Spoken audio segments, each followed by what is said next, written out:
Okay. Who is doing vegan? Yeah, okay. And then who is doing shrimp? I'm doing pork and vegan. Okay. And everybody else, yeah, and the meat.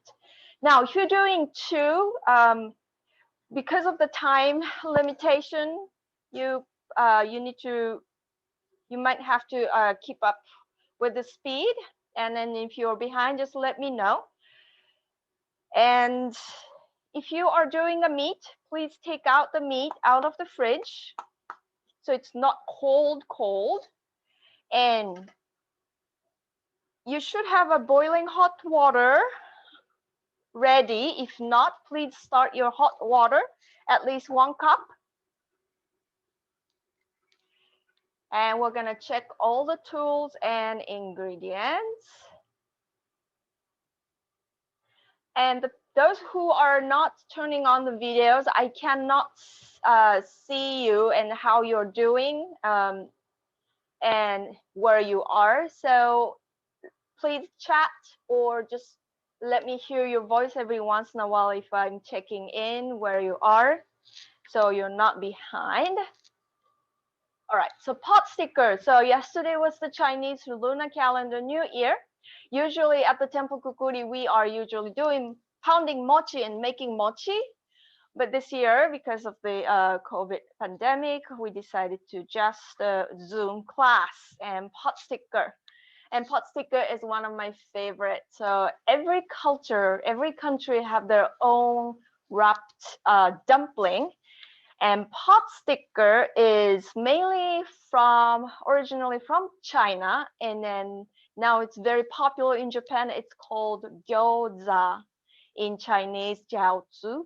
And so this recipe is more Japanese version of it, and then simple ingredients, but everybody's doing a different filling. Let's go through. So today we are making our own wrapping dough. When we make it at home in Japan, not so many people make their own dough. In China, there are many people still making their dough. You can buy a pre-made one. Some of you might be using the pre-made store-bought one. If you are using the store-bought one, just watch. Now, the first ingredients is the all-purpose flour and hot water. So get your hot water ready. And let's measure the flour. So we are using 2 cups of flour. So go ahead and put 2 cups of flour in a bowl. Large bowl is better to work, easy to work.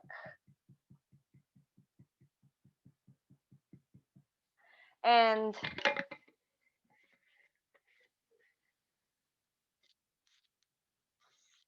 two cups here.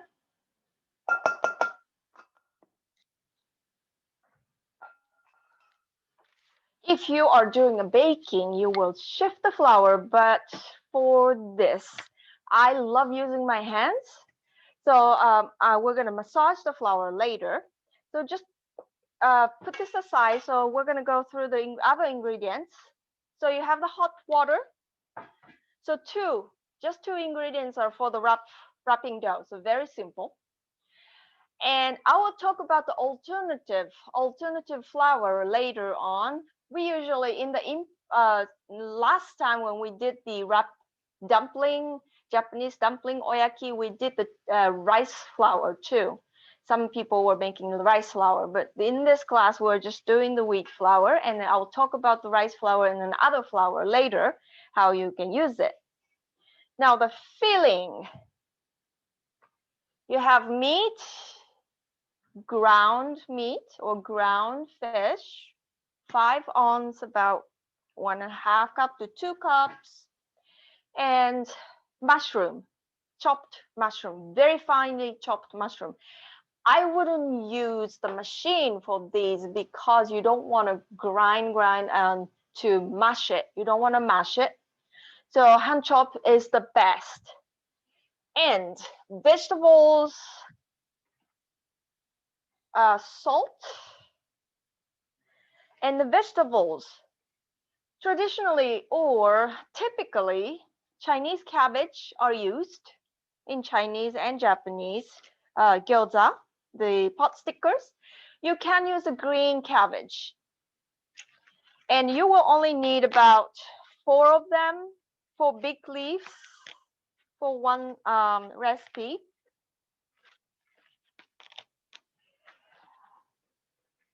And if you are making a lot of it, so you're going to be peeling one by one, and then you're going to wash it in the water. If you haven't washed the vegetables, go ahead and wash. If you're making a lot, you will be chopping the Chinese cabbage always about 1/3 to halfway. You're not going to be chopping from here. You're going to be slicing from here. Then you can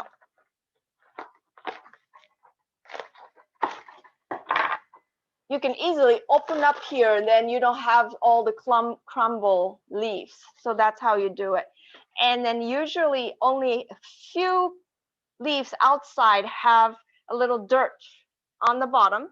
So that's when that's how you wash it. And outside, you're not gonna be really washing each layer of it because there's no dirt in here usually.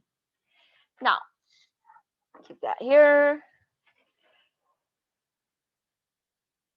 Chive. Typically, Chinese, Asian, Japanese garlic chives are used. So those looks like very flat. These are the garlic Asian chive. You can use the regular Western chive, very, very thin one, or these are from my garden. These are really good to have in your garden. Even if you're in an apartment, you can do a pot planter, and they grow all year around in California, North California anyway. And if you couldn't find the Chinese one, you can use the green onion. These are from my garden, so I have a huge one. And small and big, those all different sizes. And small ones are great for the pot stickers. Usually the pot stickers are so small, like 2 inch. So you want everything small. So if you don't have that, you can use the green onion. You can use white onion, shallots, yellow onions, if you can't find any of these one. But the best one is the chive, garlic chive. And the garlic, ginger. If you use the regular green onion or white onion, you can use more garlic than what recipe calls for extra garlicky. Yeah. And these are veggies.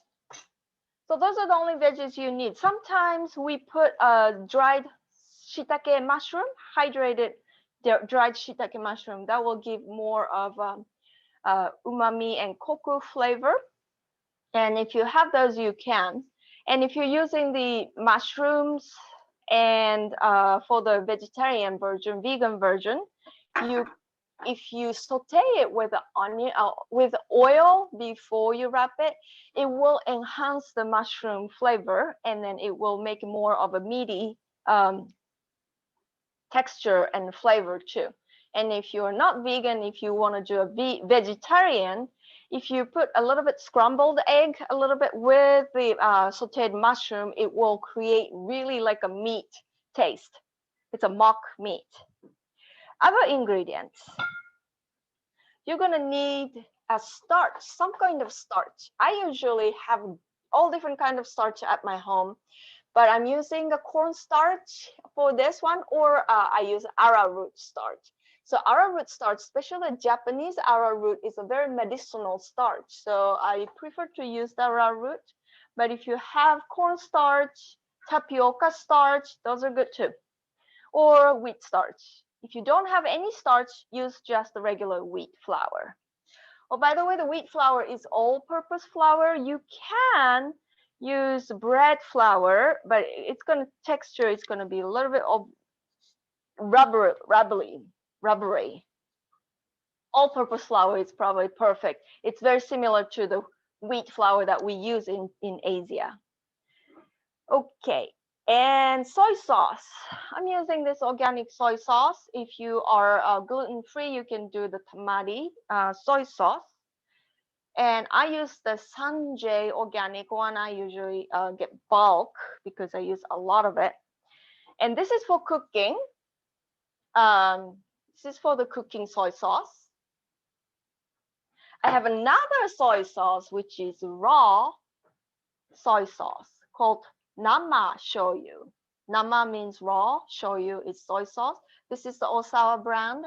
You can get it at the Sacramento Food Co-op or any local natural food store. These are more expensive. And you have to keep it in the refrigerator because it's not pasteurized, means that it has more probiotics in it, which means that you don't want to cook it. So this is a table soy sauce for me. So this is going to be for the sauce, soy sauce. But if you have just the regular soy sauce, you can use it for everything. The downsides of the Sanjay, this is a good quality soy sauce, but they put a little bit of the alcohol for the preservative. If you get the regular big company soy sauce, not organic, they might have a preservatives in it, and that's what I want to avoid. But they use alcohol for the preservative, so it tastes more a little bit thinned than the really good soy sauce from Japan. These, it's not thin and a very good thick flavor. And the vinegar for sauce, raw apple sauce, unfiltered. That's what I usually use for everything. I don't use rice vinegar. The raw apple vinegar with the probiotics in it, and this can be used for any Asian cuisine food, a dish. So it's a multi-purpose, and I really love it. So I keep the raw apple soy sauce. Even I use this for the sushi vinegar because it's slightly sweet, so you don't have to put too much sugar. Okay, I'll put these away. And toasted sesame oil. This is the Trader Joe's one, but this is organic Trader Joe's one. Toasted sesame oil. Also, you don't want to cook with it. I know we love this flavor of toasted sesame oil. This flavor goes away when you cook it. So you always use it at the end of the stir fry, or we're going to add this to the sauce. Now, tools. Balls. I have a beeswax wrap. You can use the regular plastic wrap. Measuring cup, grater, spatula. You might not need it. And here is the rolling pin. The Chinese one is much smaller for the pot stickers. And this one is a little bit longer. But if you have a big roller, it is good. It's not tapered, it's good. If it's tapered, it's very not easy to work with. Because if it's small, you can just use it with the one hand, and then it's very quick if you get used to it. If you don't have a rolling pin, use any of these rolling shape, cylinder shape. Just had a disaster here. Cylinder shape water bottle, and that works like this. Okay, let's get started. And then keep your utensils handy near you, and then clear the table. You will need only flour, 2 cups of flour, and hot water. Measuring cup, we're gonna use 3/4 water of hot water. Just make sure 2/3, sorry, 2/3 of hot water. So I have the third cup, measuring cup.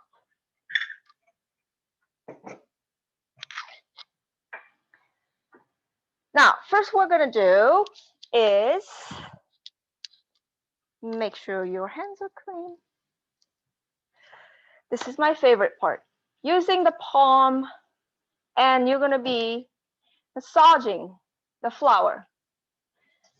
So what we're doing is same as shifting the flour.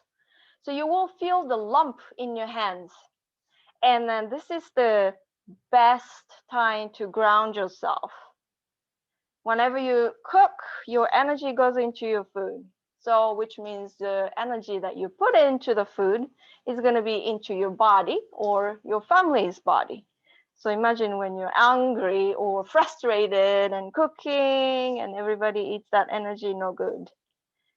So take a deep breath and feel the feet on the ground and feel the flour. It feels so good.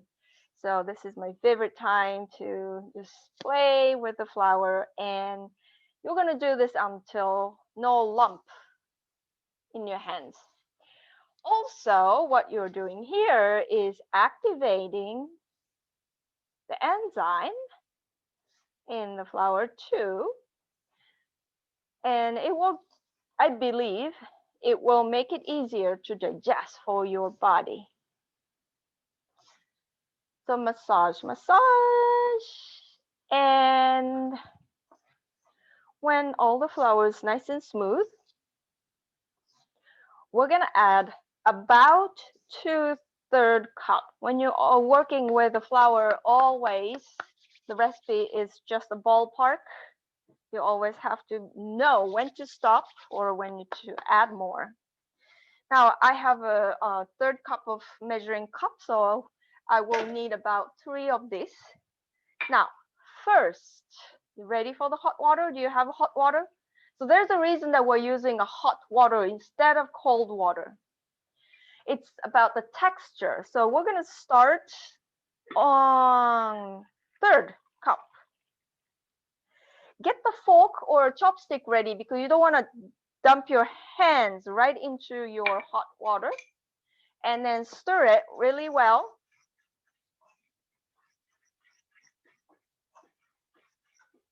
And then you'll start to see the lump. So you're going to be breaking the lump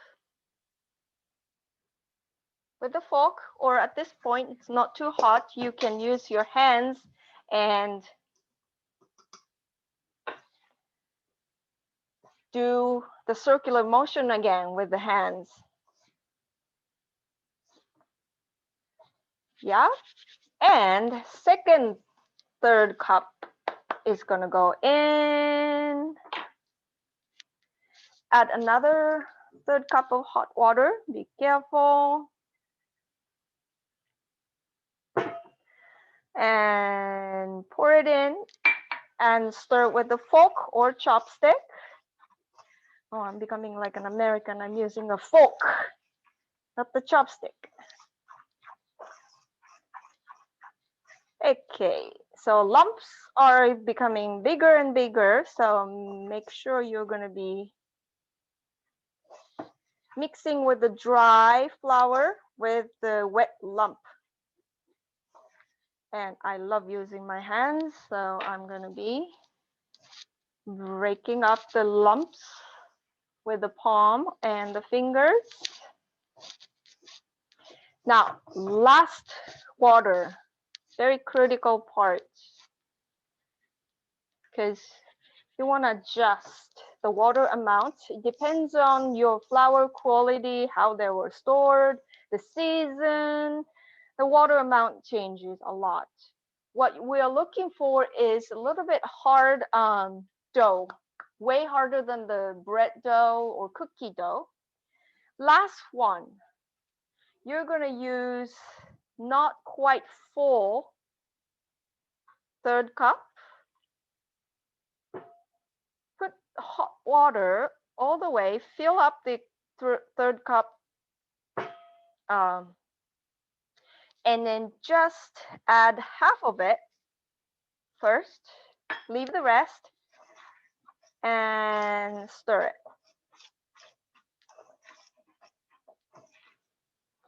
So how much to put water is you need to have an experience and then just know it.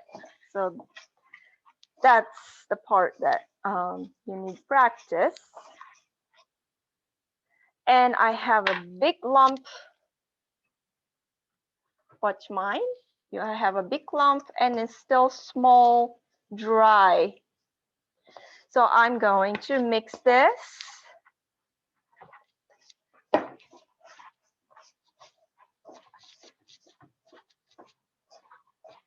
Okay, feels like I might not need much water here.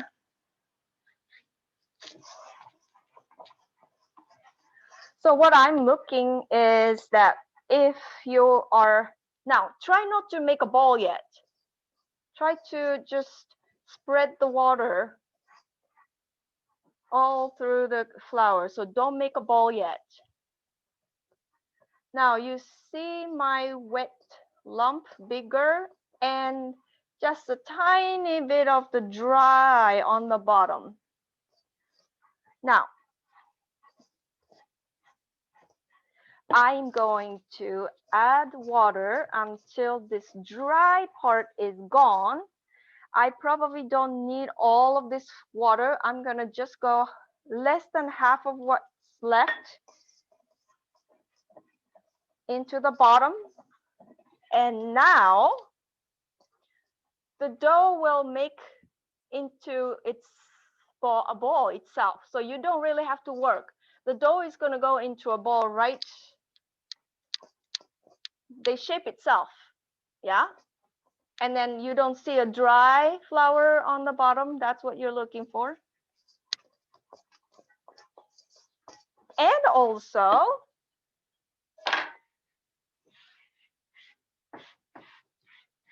I'm gonna get all this dry one here.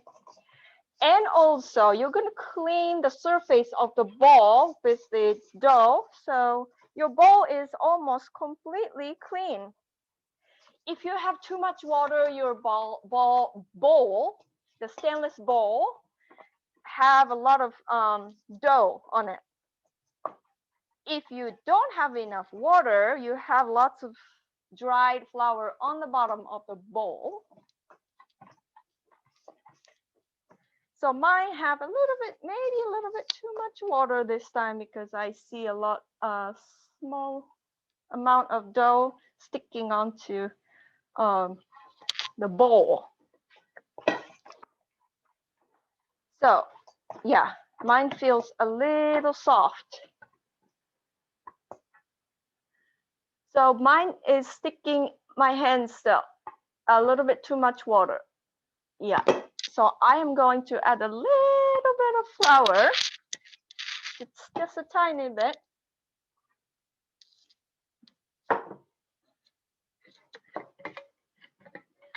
So how is yours? If you have a little dryness in the, I'm just adding just a little bit of the flour here, almost to clean the bowl. I added about 1 teaspoon of it.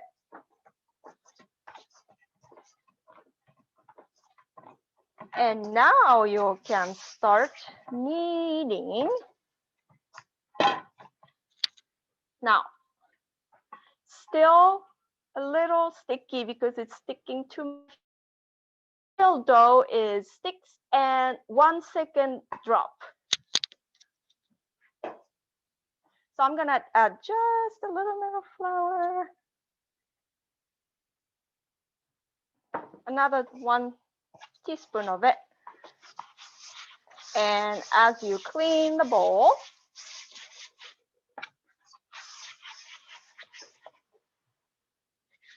and keep cleaning your hands. So at the end, your bowl and your hands are clean. And that's the celebration for the chefs. You don't have to work hard to clean later on. Now, once your bowl is fairly clean, so you're cleaning with the dough. And my dough, watch my dough. So it's less sticky. So 1 second and then let go, that's good. And my bowl is not fairly clean, not completely, but now you don't need this bowl, so you can work on the surface of the table. So right now your dough is looking like this. Now you're going to use your palm, the bottom of the palm. Take the edge. I'm going to bring the camera close to here.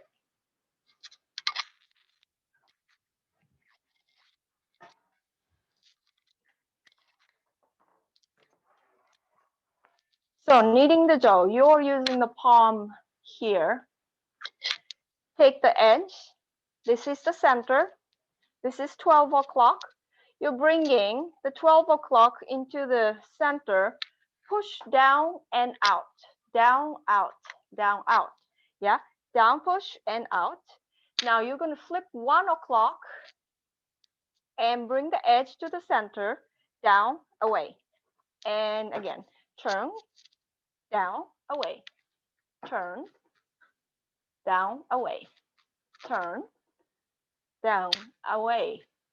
And your left hand is turning as your right hand is working.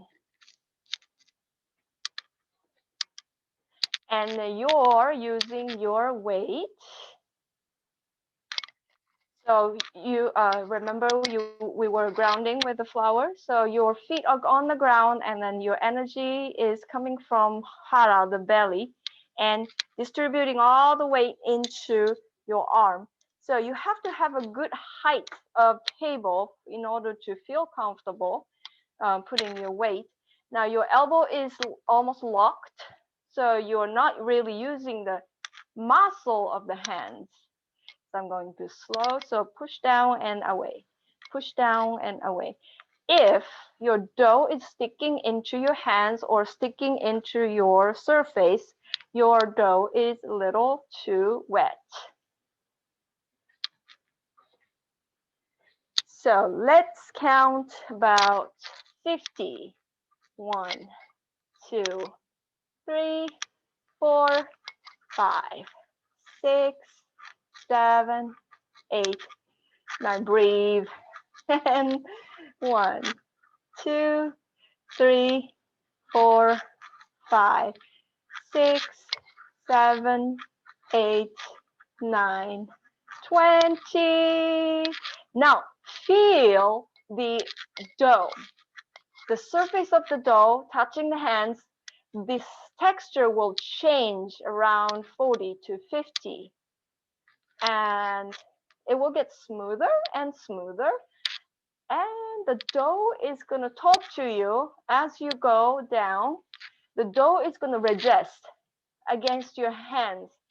Then when you feel that, you're going to go lighter and lighter. So you don't want to overwork the dough. Just like bread, you don't want to bang it, or you don't want to bruise the dough.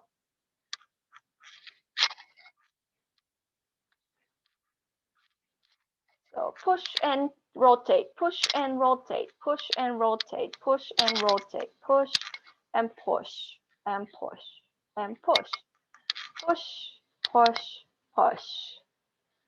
Very good. Okay, so how is the surface of the dough? So it should look like this, much smoother. And it feels like a baby chick. And my dough is actually a little bit softer than usual. This, watch the resistance of my finger, then you can see how hard it is.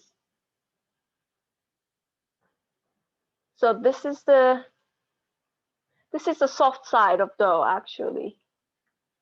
That's okay. If this is softer than this, you might want to add a little bit more dough. Now, in Japan, we always say that it's the softness of your earlobe. So check your earlobe, check it, earlobe, check it. You got that softness? Everybody have a different softness, but that's okay. And then sometimes if you have a neck and shoulder issues, your earlobes are tight. I'm a therapist, so I check everybody's body with ears and feet. All right. So nice and smooth, yeah? Remember the smoothness, it will change again after 30 minutes of resting.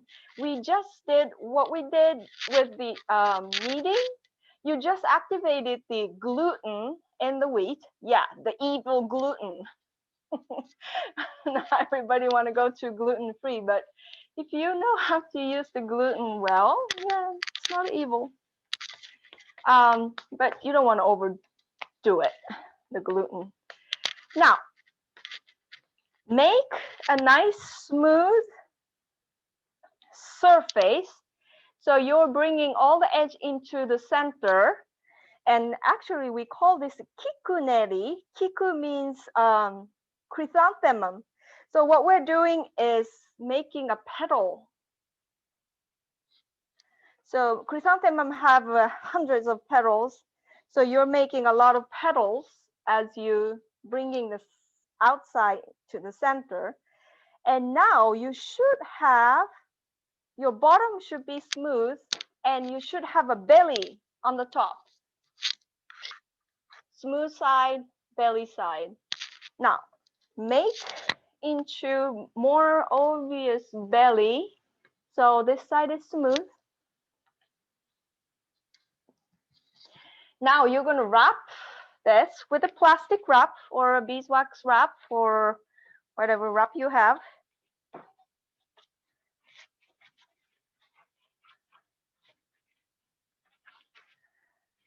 And keep it on the side, room temperature. Sometimes you can keep it in the refrigerator overnight. If you keep it overnight, 24 to 48 hours in the refrigerator, it will become more easier to digest. But at least 30 minutes in the room temperature. Yeah. While we're waiting for this dough to get done, we are going to prep the vegetables. Now let me wash these Chinese cabbage. Now the vegetables should be washed and dried completely, especially the leaf vegetables. You have to dry them very well because you don't want to introduce too much water into this filling. So this is a very key for good filling. No excess water, but right amount of water. So that's kind of very difficult. If you are using Chinese cabbage, this has lots of water than the green cabbage. If you use, some people in America use bok choy. It's not my preference, but bok choy is very hard to chop fine and then it gets too much water. So I avoid it. But if you use the bok choy, you have to really control this water. In order to control this water, the salt has to come in. So you have a cup, half teaspoon, about half teaspoon of salt. Now, if you are using the Chinese cabbage or green cabbage, if you're using the green cabbage, I would cut off the core, the hard part. And get your knife.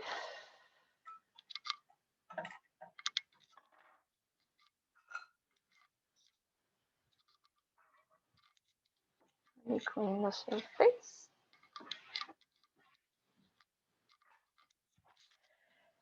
Now the size of this is very, very important. Ah! Ah! I'm sorry. The camera fell.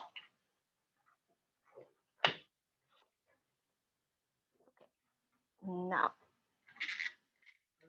Yeah. Thank you.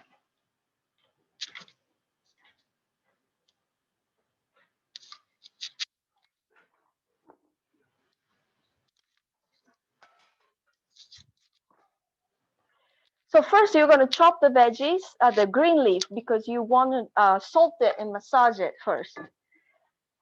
4 leaves. I have 4 leaves around in here. You might have, this is the medium size, I might need more. So about 4 loose 4 cups. Especially this white part, you need to cut it very small. So what we're gonna do is we're gonna chop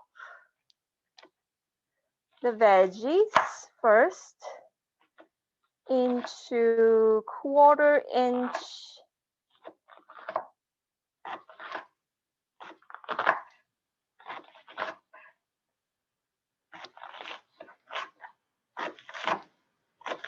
yeah. So if the veggies are too big, it will poke the rubber and then it will make a hole. So you don't want that. And I just cut it into half, just halfway, and it's a 1/4 inch. Now you're going to be cutting this way, so you're having a 1/4 to 1/8. Aim for 1/8 inch, 1/8 inch cube. So you will have this little cubes.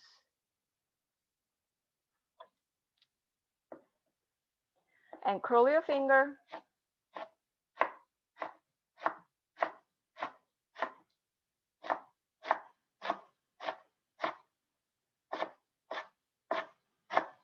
So I'm just chopping just the white part first. And I'm gonna go one more time in 8 different directions, 4 different directions, cross and diagonal. But you don't want too small because then you will lose texture. So about this size. And put it in a bowl.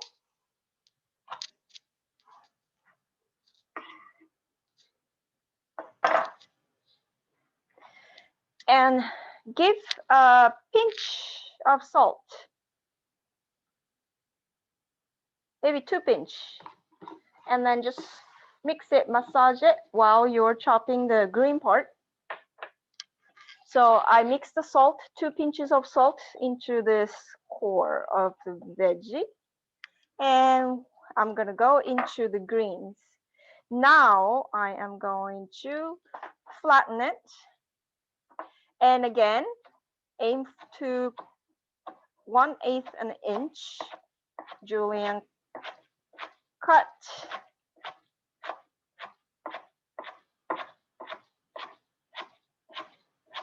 So this green part can be bigger because it will wilt very small. And then I bunch it up so it's easy to chop it from here. So different direction, I just slice this way. Slice this way. So I'm gonna slice this way. Curl your finger and slice.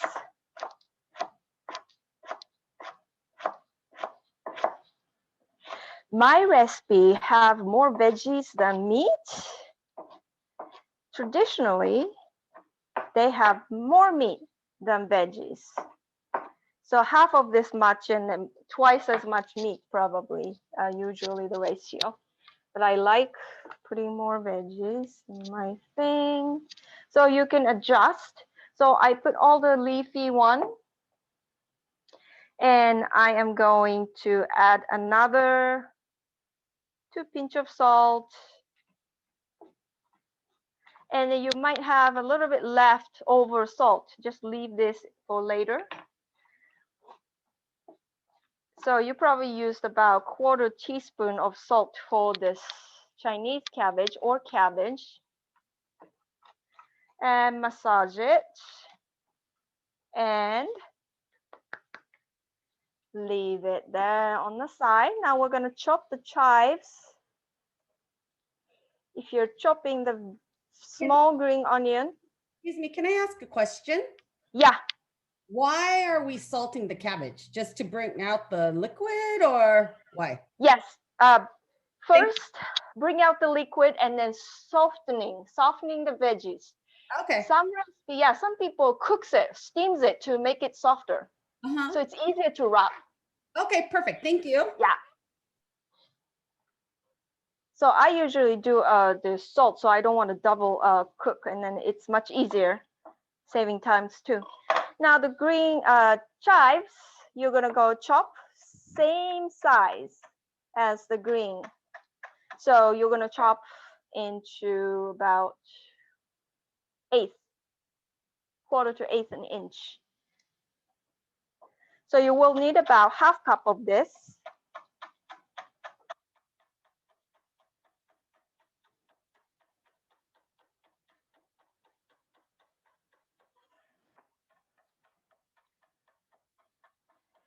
Yeah, make sure it's very small. Sometimes when it's long, when you wrap in the dough, they stick out and then breaks the dough while you're cooking it, and all the flavor escapes. Now this chives goes with the Chinese cabbage, same bowl.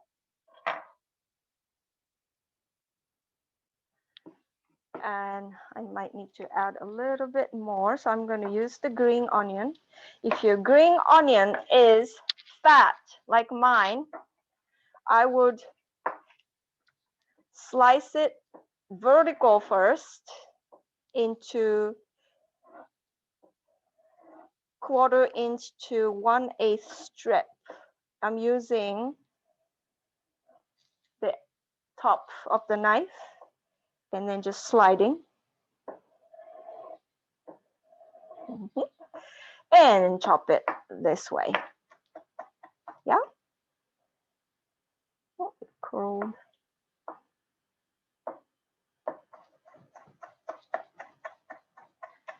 And if you couldn't chop it on even size, you can always do this random fine chopping technique. So I'm anchoring this top of the knife and then moving this part this way as you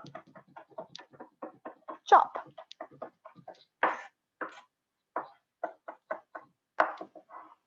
And goes into the same bowl. So all the green onions and then Chinese cabbage in the same bowl.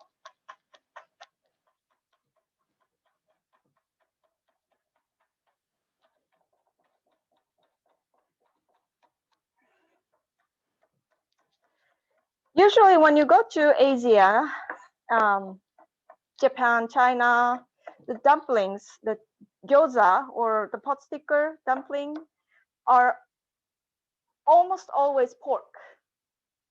It's pork. Always, almost dumplings are pork. Now Western cultures are coming in. They make other things, and vegetarians are very hard to find. But now some restaurants have a vegetarian. Okay, you can mix all this chives, green onions, and then Chinese cabbage all together, and then let it set. Now let's go to the meat.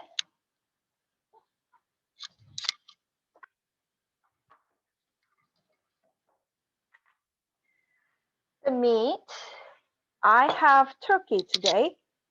I love pork, but I'm very careful of where I get meat. I usually go to farmers market. I live in Sacramento, Fair Oaks, and then I go to farmers market around here. And then there is a local pork farm. Makes a really good pork with acorn, and then that's why I usually get the pork, but I couldn't get that this time, so I just got the turkey, ground turkey from Trader Joe's. Garlic and ginger. Now, ginger comes like this, and usually the dirt is in between all these stems, so you're going to break and just wash. And then if it's organic, I usually don't peel it, but if you want to peel it, you can use the spoon and then peel like so. And then it's easy to peel like this. Then the knife. Yeah, I'm just going to use as this. And grater. You're going to grate the ginger. Let's see how much was the ginger. The recipe says the ginger is half tablespoon. I'm just going to eyeball it. If you like the ginger, put more ginger, less garlic.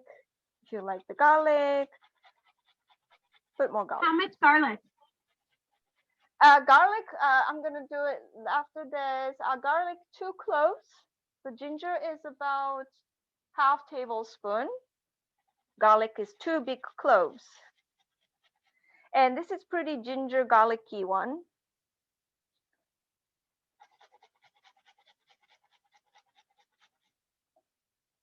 I put a lot of ginger and garlic in here so I don't have to do it, add it to the sauce. So easy. You can add it to the sauce if you want the fresh ginger and garlic. And then, by the way, garlic is a super antiviral if it's raw, and then if it's eaten right away after grated.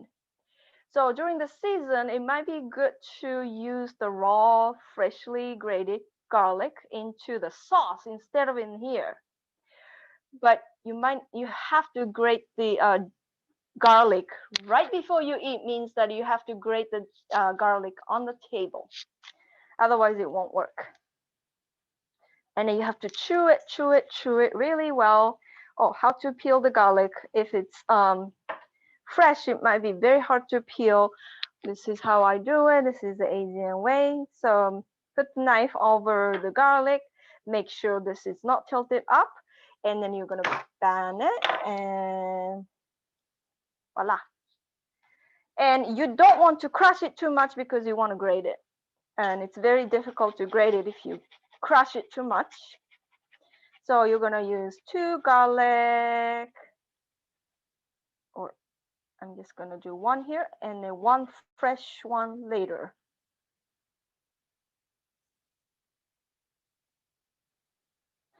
And ginger are great to boost up your immune system because it will heat up your core temperature, not just regular body temperature, the core temperature. Especially when it's cooked ginger, it will heat up the lower part of the body. That's what you need right now for boosting up the immune system. So ginger and garlic's in the meat now. Let's see how everybody's doing. And we're going to go into the soy sauce and starch into this. So get your soy sauce ready, starch ready. You might need to wash your hands.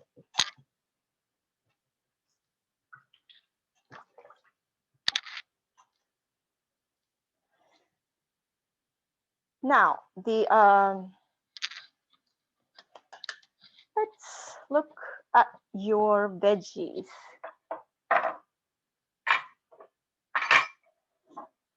So your veggies should be nice and soft by now. Oh, let's add the salt into a meat, the rest of the salt into a meat. And veggies should be very soft. If it's not soft enough, you might need to wait, but it should be soft. How much Now, salt do you need? oh, the salt was just the leftover from the salting the veggies. So you had you had half teaspoon first, and then we used maybe half of that for the veggie, right? And Right. then the rest of it goes to the meat. Okay. Maybe 1 or 2 pinch. Now, veggies. Chinese cabbage have a lot of water. And if you squeeze the cabbage and have so much water, right now I have this much water. This is okay because you want a little bit moist. You don't want to squeeze all the water out. So you're going to be lightly squeeze, and you get the water, right? And put it into a meat. So just lightly squeeze and the veggie goes into the meat. If you're using cabbage, you might not need to squeeze. I'm just squeezing just a tiny bit. And this juice, you can use it for soup. Now you have all the ingredients here.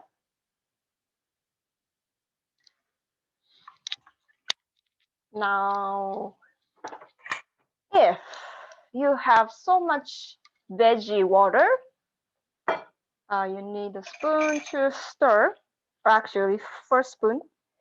We're going to be stirring this.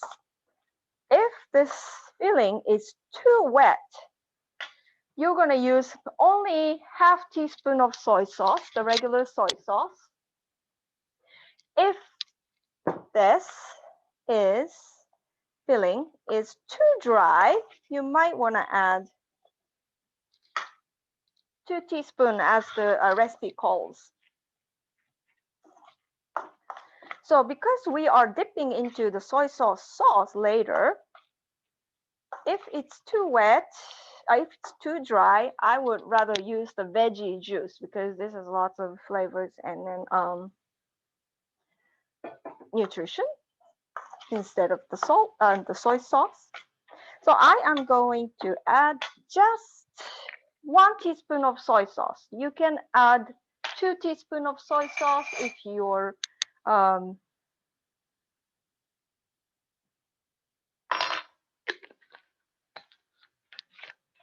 filling is too dry. If it's too wet, instead of the soy sauce, you can do all salt if you want. You can add more salt instead of the soy sauce. So that's how you can adjust. And mine is like this soft right now. Now, if you're doing the vegetarian, you don't have to squeeze much. You will probably need you can just leave all the juice in because the mushroom is going to suck the juice.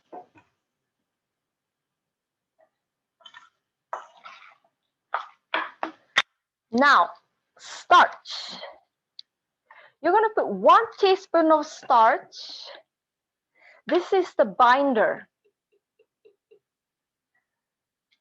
So I am going to add 1 teaspoon of starch. So this binds up all the meat and the veggies inside of the filling. Now, if you're doing the vegetarian filling, you can just use the spoon. If you're using a meat, ground meat, better to use your hands because a little bit warmth is gonna help this meat to get a little bit slimy and it bind easy, and then it somehow the texture is better later. I used to work with a Chinese lady in my the organic cafe here, and then we were making the pot stickers together, and she yells at us if we don't use our hands to mix the meat. So mix the meat with the hands. No spoon. So let's do that. See how different the dough, the filling becomes with the hands. So you will see a little bit of a sticky. Now, right now, this is how my fillings stiff. It's a soft side. So I'm gonna add just a little bit of 1/2 teaspoon of starch. I'm gonna add a little bit. So you can adjust.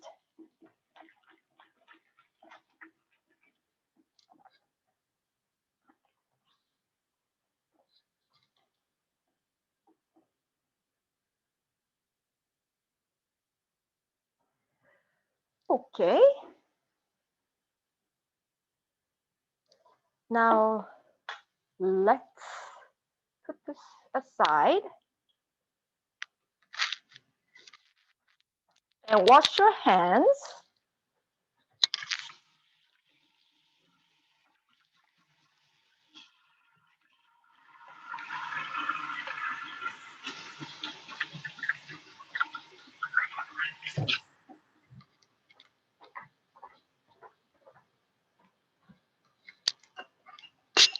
All the things away so you have a surface to work with the dough.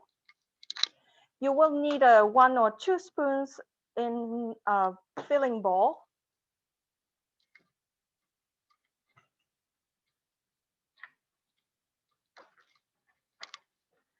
And then wipe the surface very clean and very dry.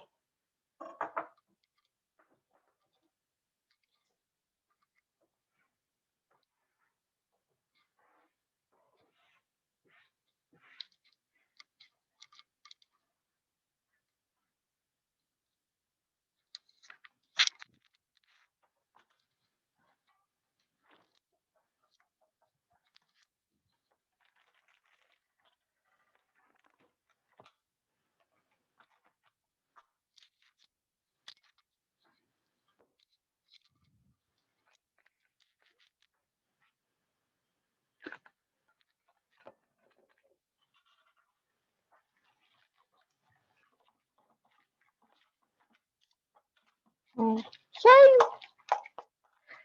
And then get your doughs out.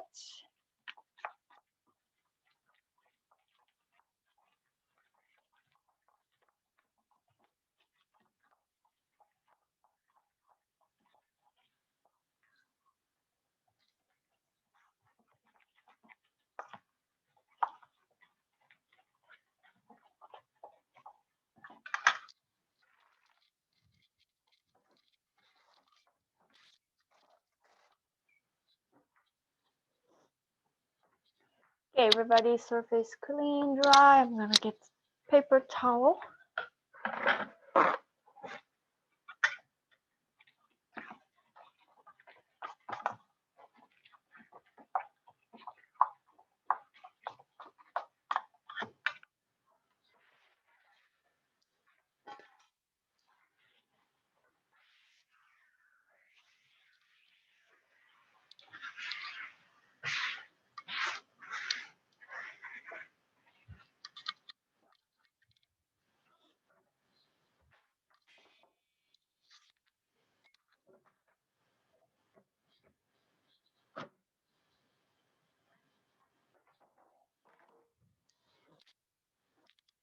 Now, first you're gonna open up the dough and then feel it and then see how different it is. It feels actually warm. And it feels much, much smoother. You feel it? You see how smooth. And it's less sticky. Now we're gonna divide this into 2. So you're gonna make a nice round shape.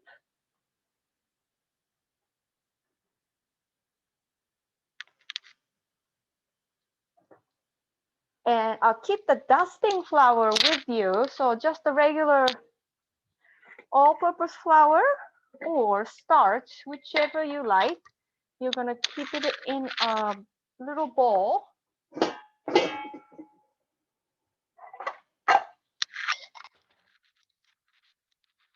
So dusting flour, just about half cup is probably plenty.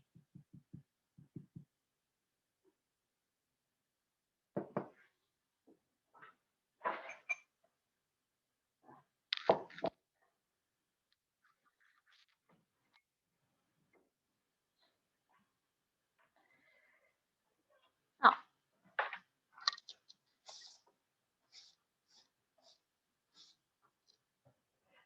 cut the doughs into half first. Get your rolling pin ready.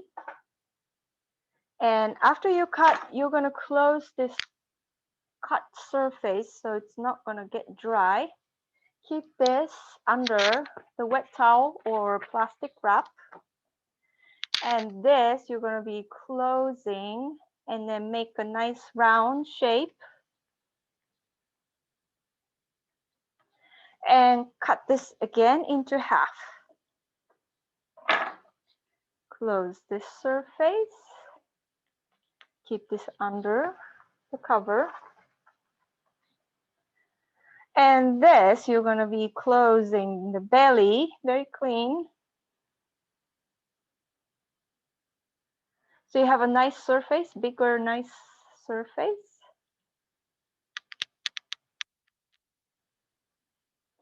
Now make a cylinder shape that's snake.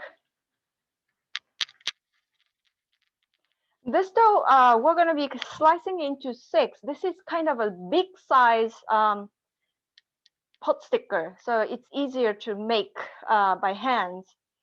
So if you want a smaller one, you can do it later, but let's do a bigger one first. And have a plate next to you so you can put all the finished pot stickers in there. And your filling right next to you here. Now the cylinder, you're gonna, this is about 3 inch, 4 inch, and cut into 6. So half and 3, half,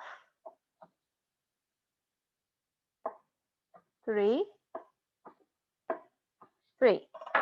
Just a ballparking, doesn't have to be perfect.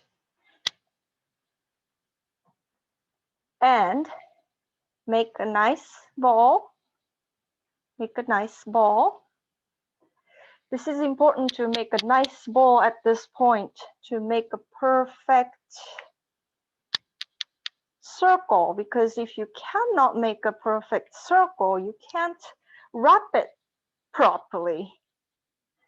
And you might have a little one, a little big one, that's okay. You can pick the largest one that you made for practice and make it into a perfect round. So here we go. Dust the surface. Make the smooth surface on the top and press. Press into a nice round. And then flip over, so you're, and then press. So at this point, you have to have a very nice round and make sure it dusts. Dusting flour, plenty of dusting flour here. Then we're gonna use the rolling pin. Make sure this is dusted well. Now, watch me. You're gonna be working from the center out, center out, center out. You're gonna be rolling from center out, so the edge is thinner. Now you're gonna be 1 o'clock rotation and thin. 1 o'clock from center out. Rotate 1 o'clock, center out. And if it starts to stick, make sure it's dusted really well. And out, rotate, center, out, rotate, center, out, rotate, center, out. And the edge will stick, so make sure you always dust it. Out and out and out and out and out. So you should have fairly evenly spreading the dough into a nice circle. And this is a very large one.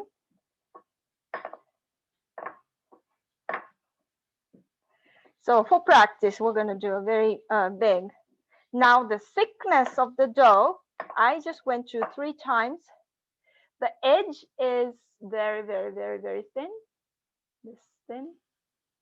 The center is a little bit thicker, but it's not much. And remember, when you cook, this will expand about 50%.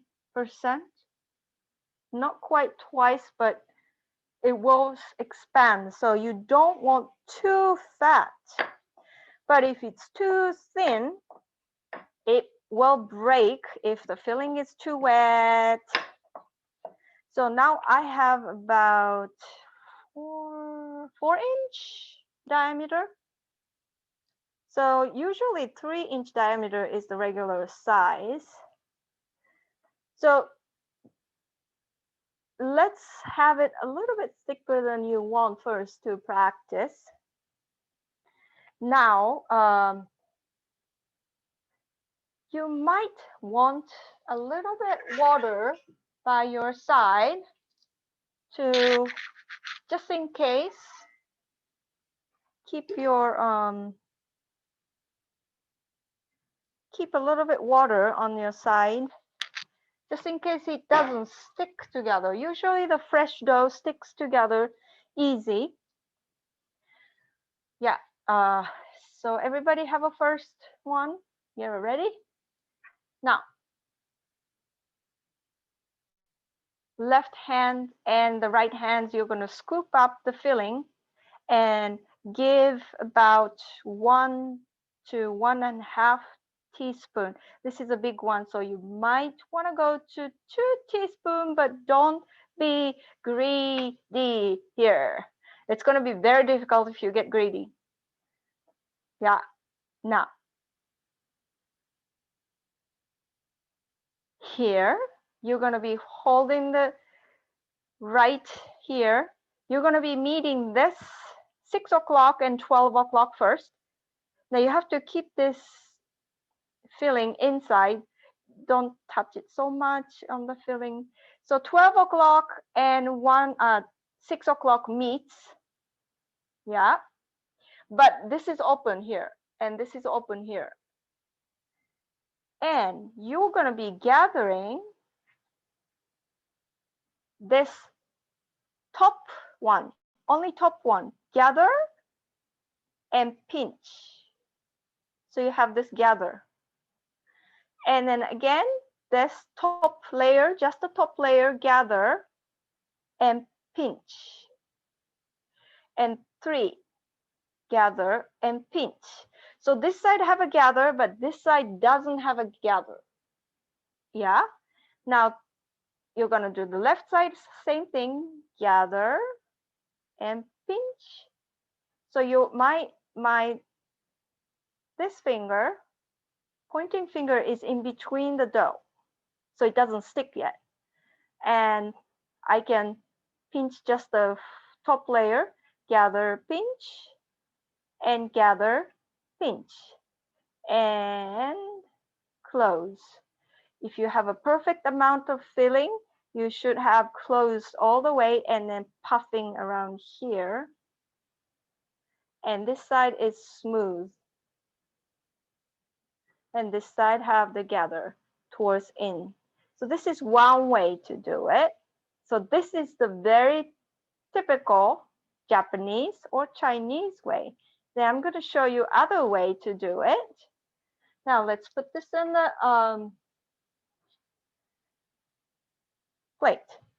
Now work on the next one, and if you have a helper, that's great. One can make a dough, so you probably didn't need the water.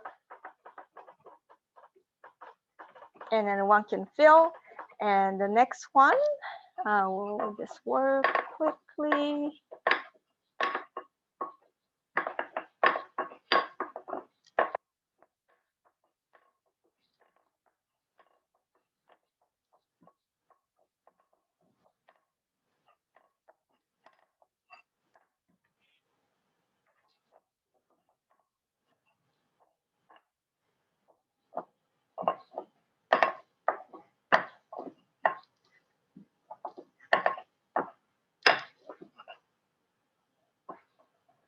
Next one, I will show you the easiest one you can do.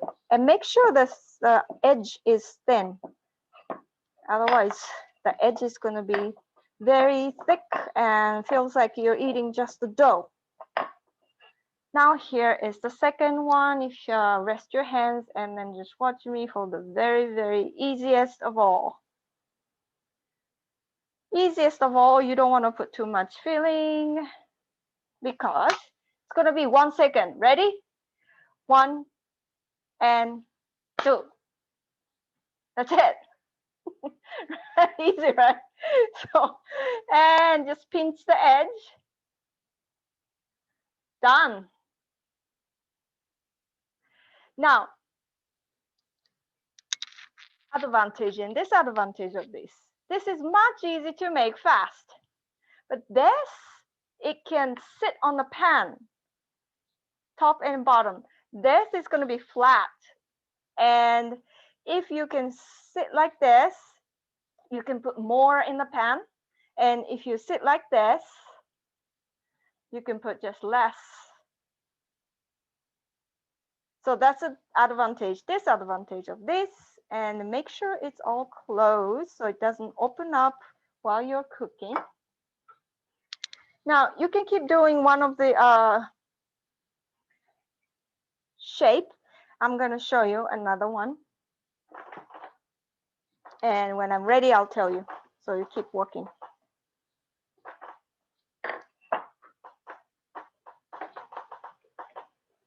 So the key is you make the nice round shape here for the first. I didn't do a good job because it wasn't, the bowl wasn't round. So I have to adjust it here.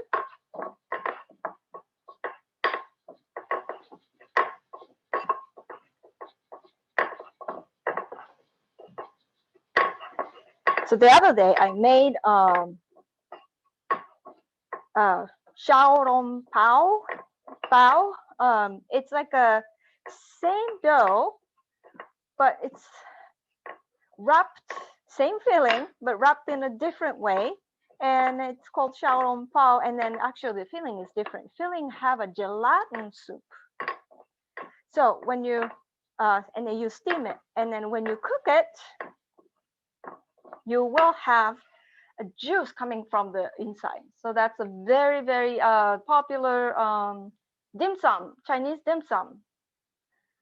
So I'm going to show you that. And then you can call it like, it's very similar to momo, you know, the Tibetan or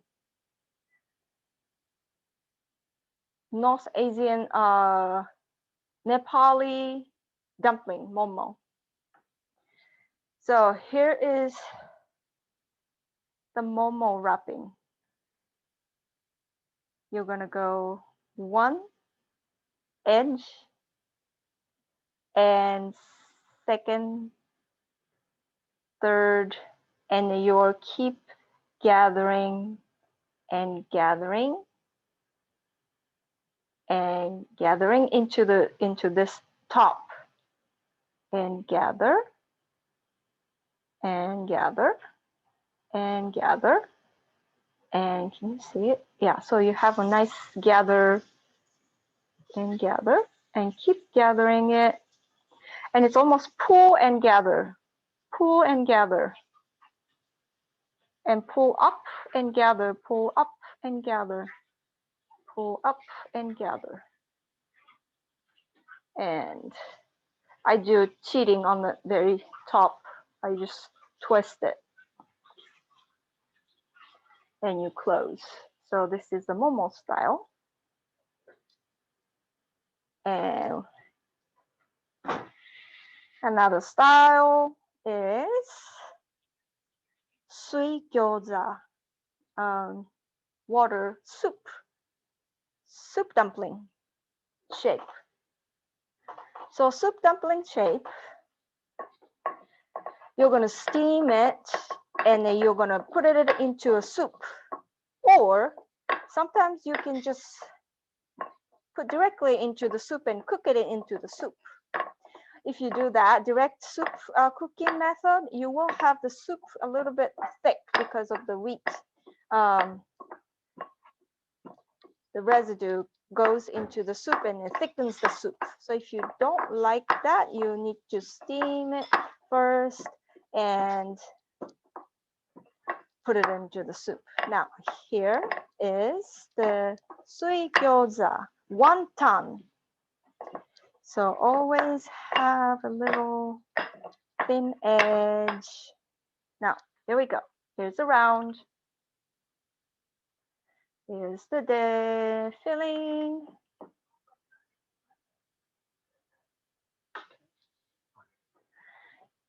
And what am I doing? Oh, so the same as the very first one, second one, very easy one. Oh, I put a little bit too much filling.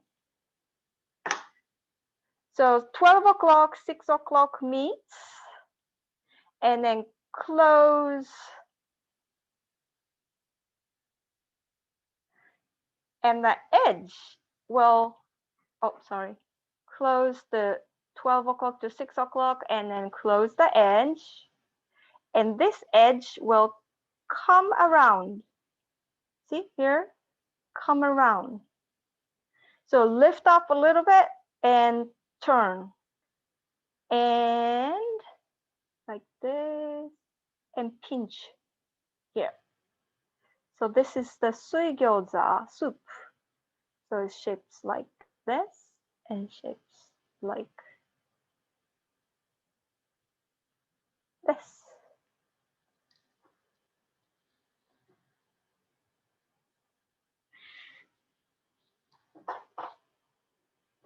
And I will show you the last one.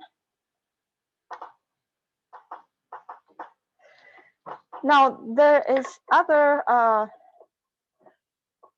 dumplings. Let's talk about other dumplings. The filling, it's called shumai. The filling is a fish, shrimp, grounded shrimp,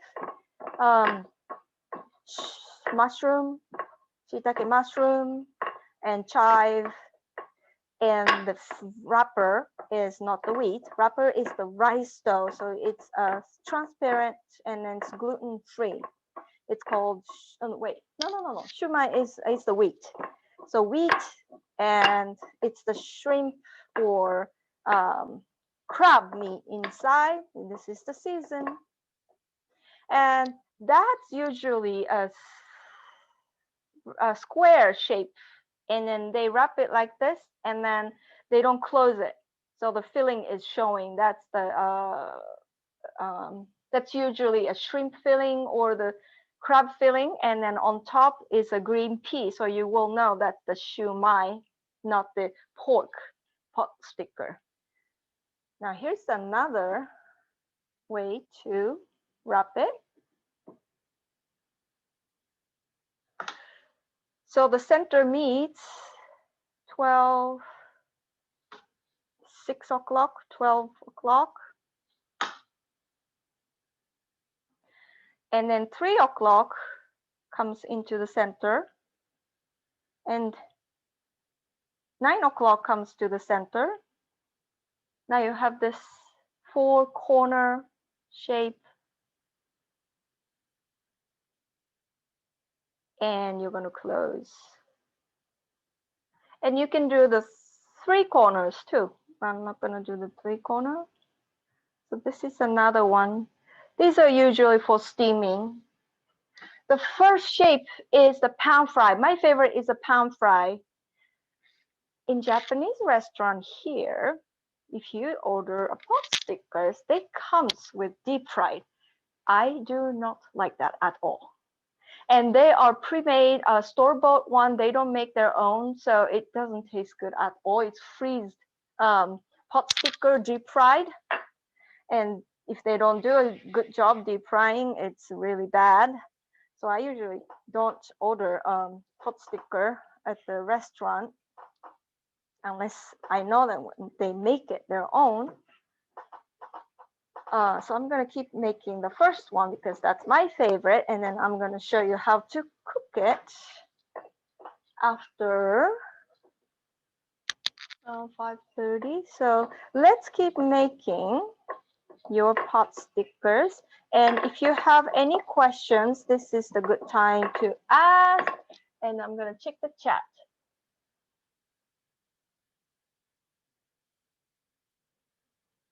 Can you repeat the 6-second drop? Oh, I think that was the dough. That one's the 6. 1 second drop. That's the dough thickness, stickiness. So you want the lift the dough and then 1 second drop. That's what we're looking for. So it's not too sticky.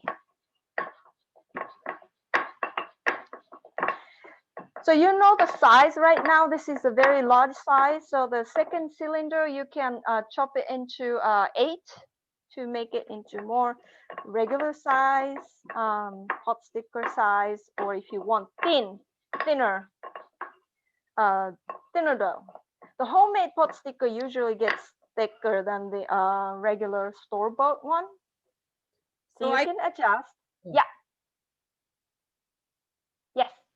I gave up on the homemade dough. Too much trouble. So I'm using the store-bought. Would it, you use egg wash or just still use the water to seal it? Water is fine. Okay, thank what you. happened to the dough? It's too much work. Okay. I understand. I will never get done with it. My carpal tunnel. Oh yeah. Oh, that's hard. Too much work. Yeah. So the pot sticker dough or even the ramen, it's a fun idea to do it homemade, but it's a lot of work. That's one of the reasons that the Japanese people don't make ramen at home or pot sticker from the dough, scratch from the dough. So that's one of the reasons. And if you can get the store bought, it's much easier. But if you like the making dough, it's fun. And if it's not COVID time, it's great to have a friends and family pot sticker party. So it's not just you making it.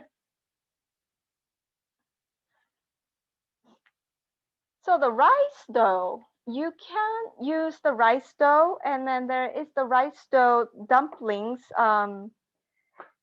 Usually shrimps in it. If you go to the dim sum, and it's like a transparent dough, and how to make it is exactly the same as the with the wheat dough. You only use the water. Actually, you use the water and rice flour and starch, usually tapioca starch or wheat starch, because if it's just the rice flour, it wouldn't stick, and then it will break so easy. So it's about 1/3 cup of starch to 1 cup or half cup of rice flour and hot water, and then about the same consistency. And then you don't have to knead for the rice flour dough because there's no gluten. And then you can just right away you can make it into the wrapper. You don't want to wait for the rice. So if you want to do a gluten-free dough, that's one way. Saoko? Yes. Yeah. So that's not the mochiko. It's the just regular rice flour, right? Not mochiko. Not motsuko, just a regular rice flour. Okay, thank you. And then fun filling that you can add is cheese, kimchi. So kimchi and cheese goes really well. So you can try that sometime, and you can chop the kimchi very fine. What the downsides of the kimchi, it tastes good, but it just defeats the benefit of the probiotics. So you can't really take the probiotics because you're going to cook it, but it tastes good. And also you can put a little chili sauce in the filling or into the sauce. So after a while, we're gonna just keep making the dough, and just go ahead and ask question if you have any question, and then we're gonna go into a sauce making. Now the pot sticker in Japan, you go to a ramen store or Chinese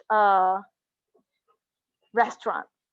Ramen store is probably the very popular place to go get the really good gyoza, the pot stickers. And then usually they make their own, or some stores they just get the frozen one.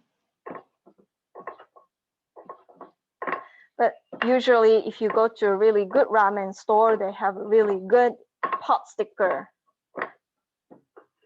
And if you go to a ramen store in Japan, they only sell ramen and pot sticker and possibly fried rice. That's all. So here you go to a sushi restaurant, and then you can get ramen, pot stickers, bento box, all the things that you can get, but it's all cookie cutter. So not that good. But I teach at the Sacramento Food Co-op or schools, and then so many people ask me, where do you go to eat Japanese food? And I don't even until up to a few years ago, I couldn't really answer that question because I don't go out to eat, especially for Japanese food. I don't go out to eat. If I really want to go out to eat for sushi, I usually make my own, or and then I was just searching for the restaurant so I can answer that question. And some of the Japanese people told me to where to go. And then I tried many Japanese restaurants around here. So now I can recommend. So my favorite close to me is Fair Oaks, is Yuimaru. I can't really pronounce it in English. Yuimaru. It's on Madison, and I believe it's Dewey. It's a very small Japanese, very authentic Japanese place. The chef is special chef for very traditional Japanese food, not just the sushi. So he makes all the sauces himself. So there's no MSG. They make their own. He makes their own soup stock, which is the soul of the Japanese food. So he makes them all themselves. It's not a pre-made one, which almost all sushi restaurants I know, they use pre-made miso soup, which have MSG, almost 100%. So even you ask the waitress and waiter, is there MSG in it? They might say no, because they don't say MSG. They say different name in the ingredients. And then the chef doesn't even see the ingredients, so they don't know. Chinese restaurant is very famous for MSG, but Japanese restaurants have so much MSG in it. So if you are sensitive to MSG, it's good to know. So the Yuimar doesn't have MSG, I know that, and all the sauce and then soup are made homemade, and it's very good. Sushi's good too. Another one is in Elk Grove called Yoshi, and that's very authentic. Not very fancy at all, but very authentic. And then there are a special menu that's hidden menu for Japanese people. Sometimes you order a day or 2 days before, and then they can prepare a fresh fish for you. That's a really good restaurant. It's called Yoshi. And Shige Sushi is okay. If you sit on the counter and in front of the master sushi chef and order just a nigiri from him, you say omakase, which means it's up to you. So special chef special, he will make us only for you the nigiri. He wouldn't do the roll at all. He doesn't like the roll. So you will get the freshest fish that he gets in that day, and you will get the best of it. So you can't really order just the regular from the regular menu. You just sit on the counter and then ask the master. And the sushi master likes that, you know, that you appreciate that. And then if you sit on the counter and then if it's a Japanese people, they will know that they want the omakase, you know, the special, today's special chef special. But if you are non-Japanese, they might not know. So you have to say, Sawako send me here, and then told me the omakase is the best. And then he will give you the special ones.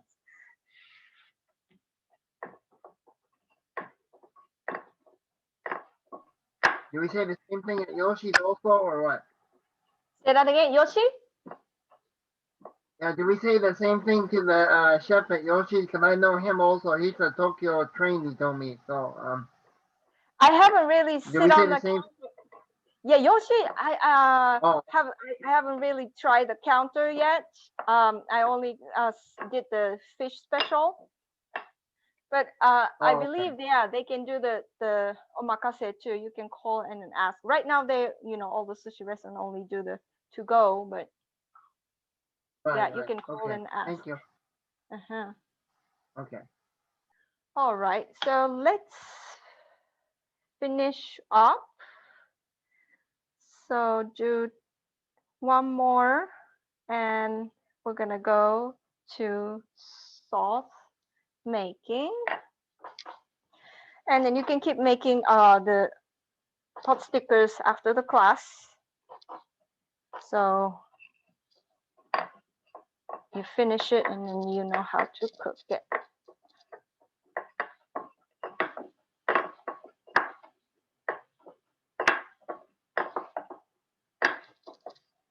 The ramen store that I like is Shoki. Shoki is the only one around here that doesn't have MSG. His soup stock is fish, which is not my preference because I grew up in the South where tonkotsu ramen is famous. I came from Kagoshima where the tonkotsu ramen is famous. Was kind of born. So, but I like his. Oh, you were late.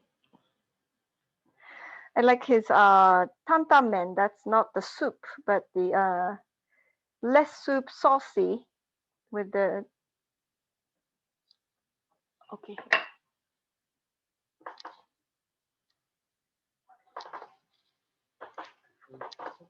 No, I'm just showing you. I'm sorry, my husband is helping me to finish up. So Shoki is a great place to get the ramen. If you really like the ramen, my next class will be the ramen class, but it's vegan. If you like the tonkotsu ramen, I have the complete tonkotsu ramen making manual on my YouTube channel, so you can watch that. Because tonkotsu soup stock will take about, if you're using the regular pot, it will take about 1 to 3 days. If you're using the Instapot or the pressure cooker, it will probably takes about half day. So I cannot really do a class. And so the next ramen class is a vegan ramen class, but I will assure you it will taste as good as the tonkotsu ramen. And that's what you were gonna learn. But if you want to do the tonkotsu ramen, you can go to my YouTube channel and watch it. And you can make your own.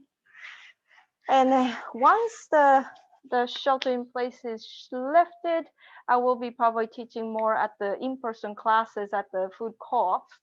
And then we usually can do the regular tonkotsu ramen and vegan ramen there.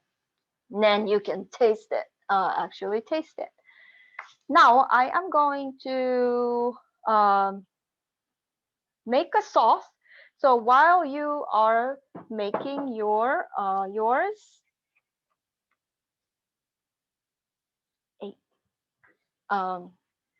you can watch me make the sauce.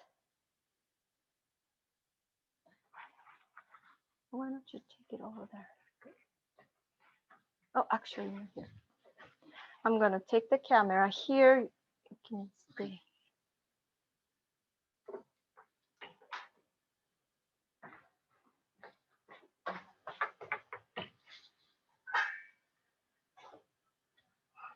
Okay, the sauce making.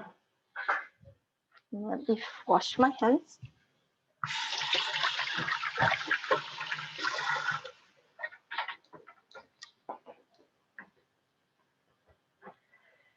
So basic sauce is soy sauce, vinegar.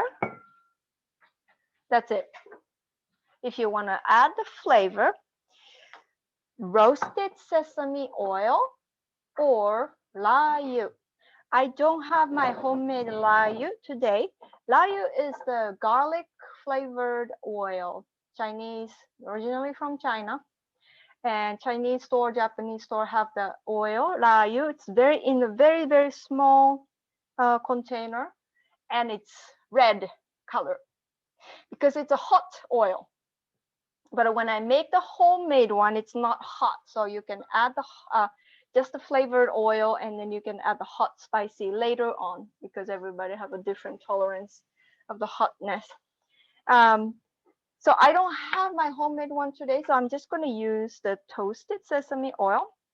But if you go to my YouTube channel, you can see the recipe, all the complete recipe of how to make the layu, the garlic oil. It's really tasty. I have a link to show them. Oh, great. Yeah, great. So that's what you can add to the sauce. Just 1 or 2 drops would be really good for the one serving. And another ingredient you can use instead of the layu is this spice mix, Japanese shichimi, 7 spice hot spice mix. So 7 different spices. This was medicinal spice. It used to be a medicinal spice that was made in temple, and now it's spread it all over Japan, and everybody uses it usually for udon noodle and soba noodle.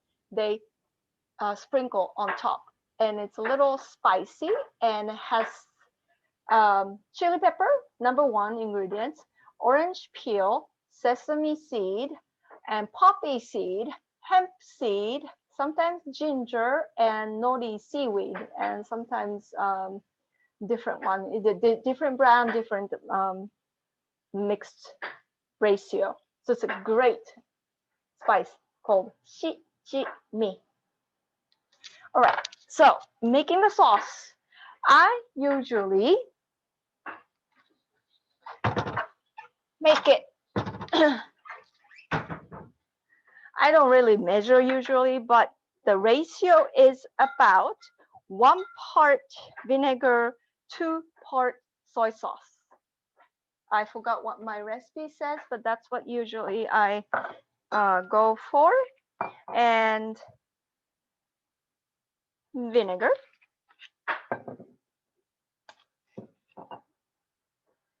soy sauce, and layu or toasted sesame oil, just a drop for the flavor. And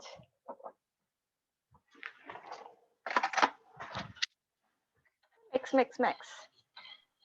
You can put the hot. 1 part, say it again. 1 part vinegar, 2 part soy sauce. And from there, you can adjust how you like it. That's what I usually do. And you want to dip into this sauce and eat it. So this is the basic sauce. Now I'm going to show you how to cook it, because everybody knows how to make wrap, but some people do not know the proper way of pan frying the pot sticker. It's very critical because it determines the texture of the pot sticker. If you don't cook it right, it will just become the soggy pot sticker. So you either pan fry it or steam it with a steamer about 10-15 minutes, depends on the size, or deep fry. And I don't recommend deep fry because it kind of takes out the flavor. Too much oil for me anyway. So I like the pan fry because it's kind of halfway steam and deep fry, halfway in the middle. So it has the both side of it if you do it right. Now let's do it right. Here I usually use the heavy cast iron pan. You can use regular stainless. I always avoid the non-stick, but if you like the non-stick, go ahead and then do it.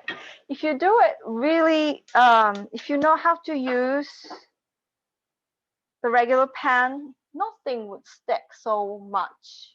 You need to know how to do it though. You have to heat the pan really, really hot before you put anything, even the oil.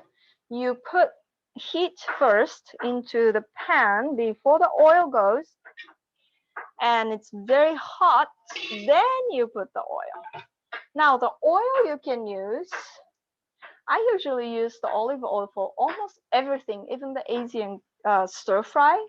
I don't use the strong flavor one for the stir fry, but I usually have 2 different virgin extra olive oil. One is for the like a dipping, like more buttery flavor, strong oil. The other one is light flavor, so you can use it for all different stir fry or cooking.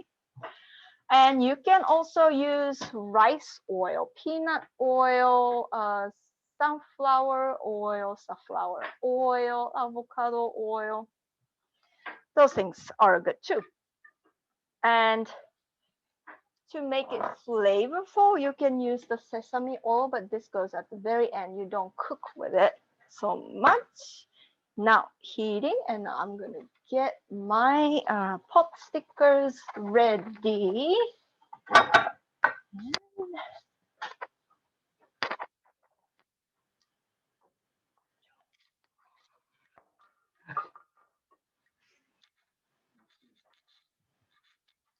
I have all different kind of shapes, but I'm gonna use these guys first. And then these guys, you can do the same method. So I'm gonna use those. And these usually steamed or put into a soup. I have a soup here, so I can dump into it. And if you don't want the soup to be thickened, you have to steam it. You can boil it, but if you boil it, you might lose the good flavor a little bit too. So I prefer steaming before going into a soup or eat. Chinese pot stickers are usually most of the time steamed. It depends on the region, but Japanese are pan fried, and then Chinese pot stickers usually steamed. Now here, feel, and it's going hot. I'm gonna add oil.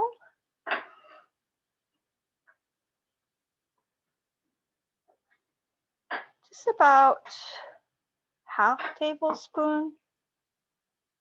If you want really crunchy, you can go a little bit more heavy on the oil. So when it's hot enough, the oil smoothly run through the pan. And now again, you're gonna wait until the oil is very hot. I'm on medium to high heat. And you're gonna get half cup of water ready. So if you're using the large skillet, half cup of water ready, or hot water ready. Hot water would be probably better. And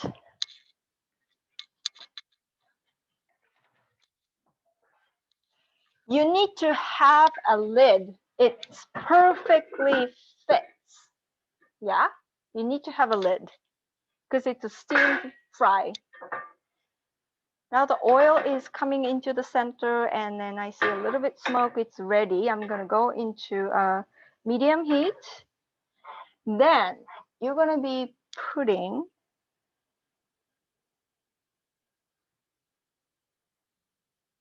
the bottom, this side, bottom, and then snuggled. They're all snuggled. So you can put a lot of it into a one pan, but make sure the bottom is touching the pan. I'm just gonna put all the things all together in here. Usually you have to have all the same shape in the pan so it cooks the same. So you're gonna be putting all in here. Now you're not gonna be moving this at all. Sometimes people stir fry it, but no, you don't want to do that. You don't move it.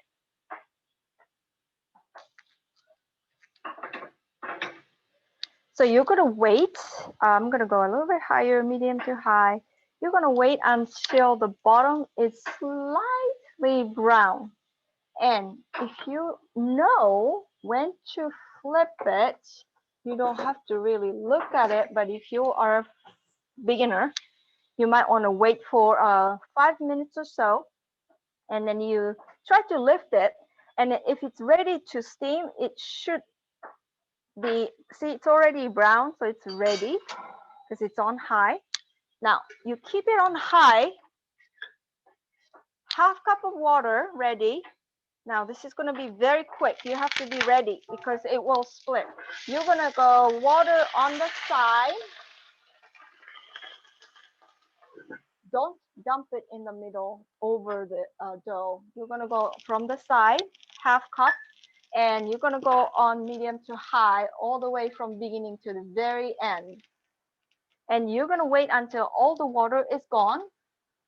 And if you have half cup, this is kind of a little bit big dumpling, so I might have to put a little bit more water. But if it's the usual small size, half cup should be fine. And you're going to wait until you hear the tick, tick, tick sound. So the water is all gone and then all the sound changes. That's when you're going to wait for that sound. So you're not going to leave the stove when you're cooking the pot sticker. You're going to be paying attention. So still the water goes. Any questions so far for cooking? So steaming, you have to boil the water first, and you're gonna put the dumplings in the steamer. You might want to put a little baking sheet, or you can put little dusting flour, and then you're gonna put it into the hot steaming pan, not from the cold water. And then 10 to 15 minutes. And if you want to boil it, you're gonna boil the hot water, plenty of hot water, just like pasta.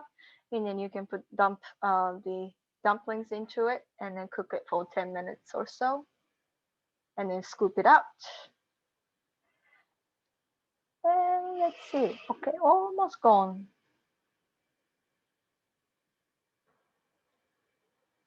And if you are using pork or not the regular meat or not the sashimi grade fish, you might need to, if you don't know if it's really ready or not, you might want to, when it's done, you might want to pick one and then just poke the dumpling with the toothpick. And then if the water comes out from the dumpling is clear, it should be ready. And then vegetarians are the same. You're going to be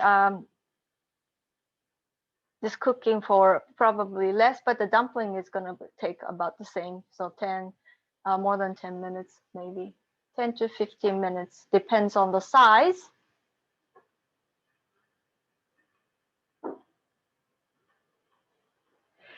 One time when we were working at the organic cafe, when we make the dumpling day, we make either the chicken dumpling or the vegetarian dumpling.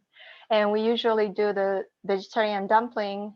We use the dried shiitake mushroom, fresh mushroom, many different mushrooms, and a little fried egg.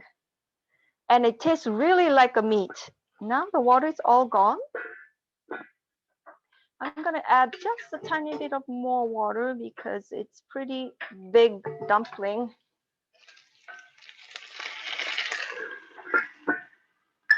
And then one time, the vegetarian people ate the dumplings and then came back running. You served me meat. And we said, no, we didn't. I said, no, it tasted like meat. And said, no, we didn't serve you meat. And then we were pretty sure that because it was all separated when we were serving. And then it was because the taste just like meat with the egg and mushrooms. They couldn't tell the difference. So that's how good the dumpling can be, just like a meat taste with the right amount of egg and the amount of the mushrooms. So mushroom, if you can stir fry it, the egg also stir fry, and then the mushroom stir fry it with the oil. It will give a nice buttery, meaty flavor. And a little bit of the dried shiitake mushroom will give you a nice texture and a flavor. If you put too much, it will give you too strong sometimes. Oyster mushrooms are great too. If it's the black pearl oyster, they have meaty texture. It's a great flavor. I go to the Sunday farmers market at the Carmichael, and then there is a cool mushroom farm. They sell mushrooms there. From Cool. Yeah, from Cool. And then it's called Cool Mushroom Company. Okay. And they have the best mushroom ever. So you should try it. Now, almost all the water is gone. And yeah. The color of the wheat is slightly transparent, if you can see. And that's good sign. Now it's still on high heat. If you want crunchy on the bottom, you can add the sesame oil or just a little more oil on the side and swish the oil.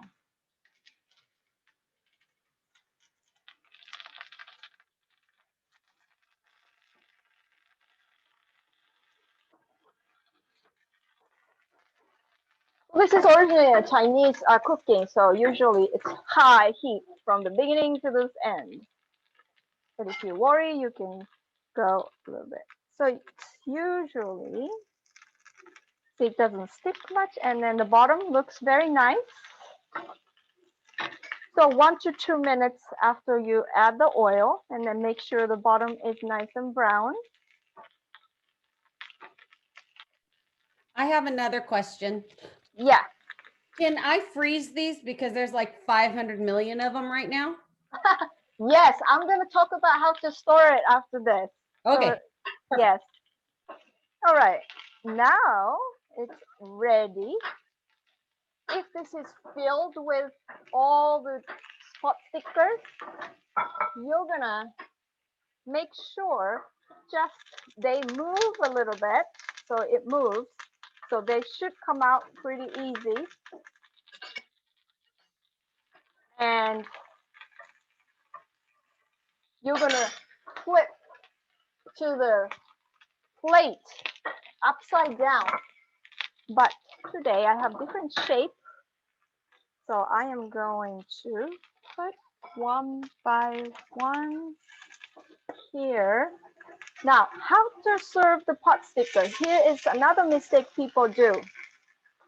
These are the different shape ones, so I'm just gonna put it right here like this. But these guys, you have to serve burn side up. So you're gonna be flipping like this. See the brown? So you're gonna serve like this, because if you are serving the brown side down, this crunchy is gonna be gone while, when you're serving. You want the crunchy on top, at the bottom, and fluffy on the top. So that's what you have the best pot sticker. See, just like almost like a deep fried on the bottom, but steamed on the top, so you can enjoy the two different style of cooking. And if you want, you can flip this one over, but I'm just gonna keep this like this. Yeah. So this you're gonna dip into the sauce. Now let's talk about the how to store it. So when you have extra, and when you make a pot sticker, you want to make extra because it's a lot of work, right? So you want to make an extra and for later. What you do is,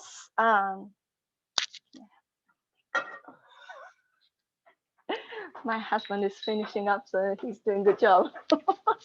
Now, here's the pot sticker. So you want to have a pot sticker like just separate. It's not touching.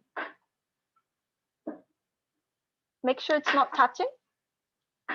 So this is a freezing method.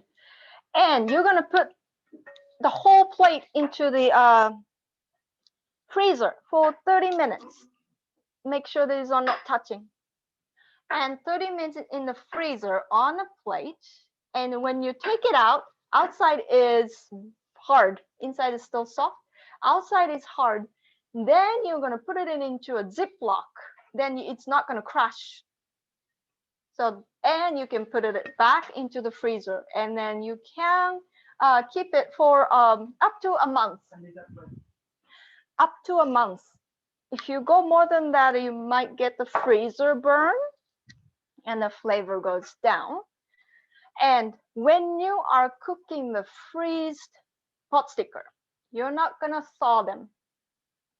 You're gonna put the freezed one right into the hot pan and steam it. And you're gonna have a little bit more water this time, just a tiny bit more. And then the rest of cooking is the same. So that's how to freeze. Now, if you wanna eat the pot stickers tomorrow, and if you wanna keep it in the refrigerator, you can do that, but you might need a lot of dusting flour, or starch would be the best for this one, for the refrigerator overnight. And then you can dust a lot in between, and or you can put, if it's not too many, you can put it in the plate separate, not touching, and then put the plastic wrap on. If you're dusting, well, they can touch each other, and you can put it in a container, an airtight container, and then keep it in the refrigerator. Because they will stick, because inside is pretty wet. So I highly recommend to eat right after that and then freeze them all. I wouldn't usually wait until the next day. So I would probably freeze it even if I eat it tomorrow, to make sure so it doesn't stick together. And the filling, you can have fun with the filling. So usually it's very simple meat and then 1 or 2 vegetables. But you can do a carrot, and then the best vegan one, another one, vegan one is the lotus root, grated lotus root. They have a lot of flavor and then umami. So you can do the lotus root grated, just like a ground meat, and dried shiitake mushroom with the fresh mushrooms already fried, and soy sauce, salt, ginger, garlic, and you can add the chives, green onions, and yeah, that's one of my favorite vegan one. It has lots of flavor. And some people like the cheese with the beef or pork, just like the cheeseburger taste. So that's something that you can play with too. And you can make it bigger, so you can have like a big bun too. And there's another one that it's very similar to dumpling is the bun. When you go, last time I went to the Tuesday Farmers Market in Roseville. They had a Chinese booth, food vendor, and she was selling the Chinese pork bun. So the outside is a bun, so it's yeast bread buns, and then inside filling is very similar to this, or exactly the same. You can do exactly the same. And if you are a baker and bake bread, something that you can do, you can wrap this filling into bread dough, and you can leaven and steam it, and then you get the Chinese pork buns or veggie buns, and then you can do different dumplings. Momo, dumplings are usually steamed, not pan fried at all. So they are steamed, and we usually eat with shumai too. We eat with the sauce, the same sauce, with the Asian mustard paste. So this is a yellow mustard, but it's not the same as the Western mustard. It's very, very spicy, like wasabi spice, kind of spicy, and very flavorful. You might be able to find the tubed pre-made mustard paste in the Japanese store. They usually have preservatives, and then I don't think you can find a fresh one. I usually get the dried powder one from Japan. But if you go to the Japanese store, you can get the mustard, the Japanese mustard. It's called karashi. Karashi. That's a great condiment for the sauce, dumpling sauce. And let's see, did I cover everything?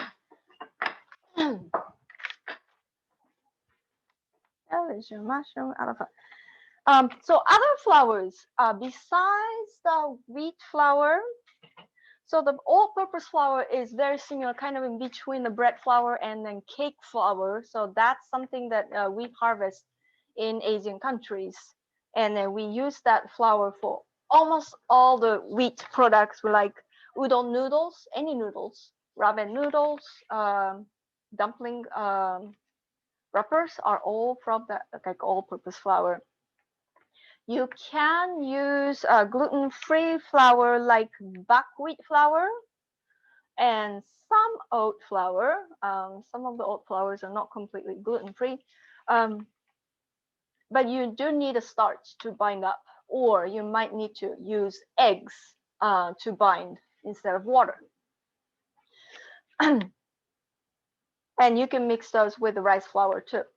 And if you use the mochi glutinous rice flour, it will give more rubbery, stretchy taste. but you have to eat it right after you cook it because when it cools down, it gets very hard with the mochi flour, but it's a good texture. Let's see, any questions so far or any dumplings that you made before that you liked? Any different fillings? Oh, by the way, you can do a lamb and then beef, like a Middle Eastern dumpling too. That's really good too. Any comment, any questions? Well, these all sound good, and we're enjoying eating these right now. They're delicious. Yeah. Good. Yeah, yes, please eat.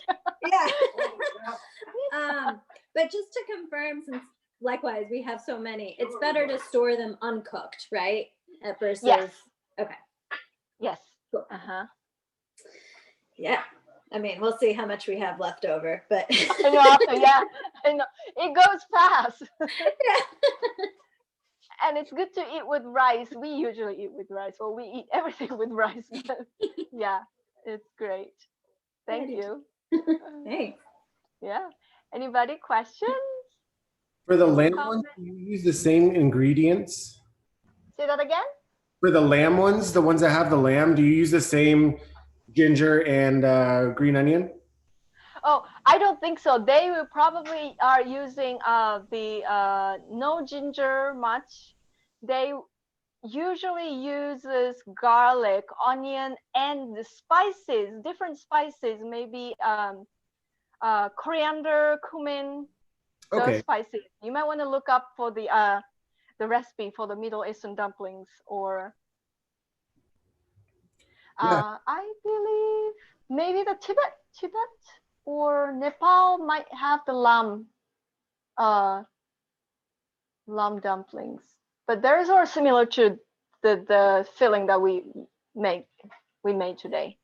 Okay. Yeah, these were absolutely great. Thank you so much. You're very welcome. Okay, any comments, any questions? And I think we are going to end. So if you are curious about other recipes, you just please go to my YouTube. The last email have the YouTube link at the end of the email, so you can go look for the ramens and things.